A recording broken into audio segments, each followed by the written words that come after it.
জুম্মার নামাজ গেছে 6 মাস ধরে আমি পড়িয়ান না। আমি আর মুসলমানের কাতারে রয়েছি। আগে খান্দাত যারা প্রবাসী তারা বুঝবো, আগে খান্দাত এক সাবিয়া আছিল, ধরো আইয়াস লাগলে 25 মিনিট লাগতো যাইতে, আইতে 25 মিনিট, মানে 1 ঘন্টা, আর নামাজ আরো 25 মিনিট, ধরো 1.5 ঘন্টা একেবার হয়ে যেত। এখন নিচে কি আর এক সাবিয়াত, মানে আরো দূর। এখন ধরো যাইতে লাগবে 40 মিনিট, আইতে 40 মিনিট, আর নামাজ আরো 20 মিনিট, প্রায় 2 ঘন্টা লাগিয়ে দিব। এখন আমরা মাঝখানে শুক্রবারে ছুটি নাই, মাঝখানে ছুটিও মিলে 2 থেকে 2.5 ঘন্টা।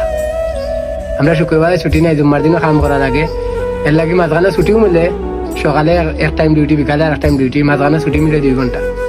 এখন তুমি সকালে সারা সকাল জুম্মার আগ পর্যন্ত কাম করিয়া, উড়া দাঁড়া করে গোসল করিয়া, আবার 40-45 মিনিট আটিয়া গিয়া নমাজ পড়িয়া, আবার 40-45 মিনিট আটিয়া আইয়া রুমো রান্দিতায় খাইতায়, নাই রেস্ট করতায়, রেস্টের টাইম থাকে না, আবার তুমি ডিউটিতে যাইতায় গিয়া।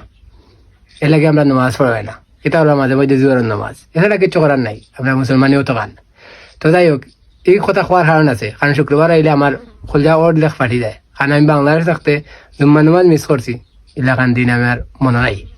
তো যাই হোক, আল্লাহ শুক্রিয়া, টেকা তো রুজু করিয়া কিছু করার নাই। তারপরে যদি বাংলাদেশে তুমি স্যালারি 25,000 থেকে 30,000 দেও, আরো খুশি। 30,000 থেকে 35,000 দেও, আরো খুশি। 35,000 থেকে 70,000 দেও, আরো খুশি।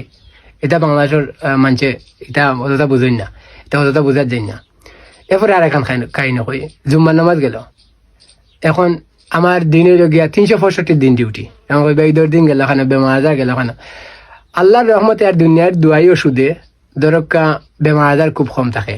যেমন বেমার আজার অত সহজে ফোড়া হয় না, হালকা তার দিলে এটা ডিউটি করা লাগে, কারণ স্যালারি কাটি যাওয়ার সম্ভাবনা আছে। এখানে বাস্তব না বাস্তব, এটা একটু প্রবাসী হলো বুঝবা। তো যাই হোক, 365 দিন ডিউটি। এবারে আমি একদিন হাত কাটিয়ে লাইছিলাম, তো একদিন ডিউটি করা লাগছে না, মানে একদিন ডিউটি করার পরের দিন দেখলাম যে ও মা তানোর হুশ জাগাত নাই, তাই চিল্লা লাগাইতন, তাই না এখান তো বুঝা, এখানে আর নাম লইয়া না, তার হুশ জাগাত না, তারা চিল্লা লাগাইতন, বুঝছেন। দেখলাম যে দাদের বাকরে আপনি কাম করো, হাতে বেন্ডিস লিয়ে তো কাম করলাম, আপনারা দেখলাম। এরপরে গেল আপনার কইবার 365 ঈদের দিন গেল, ওখানে ঈদের দিন এটা কাম না থাকলে ছাগলের ডেরি আসন গাছ লাগাই দিব। আর ঈদের দিন সবে কাম করেন, নিয়মও খান, ছাগলের কাম করবাই, ঘাস কাটবাই, ছাগলের খানি দিবাই, ছাগলের পানি খাওয়াইবাই, এই সে করা লাগবো, কাম করা লাগবো। আর এটা দেশ ঈদের দিন অত ফুর্তি করা হয় না, অত আনন্দ করা হয় না। ঈদের নামাজ পড়িয়া তুরা খাইলে বস জার্তির খামা যার দিকে লাগে, ঠিক আছে নি?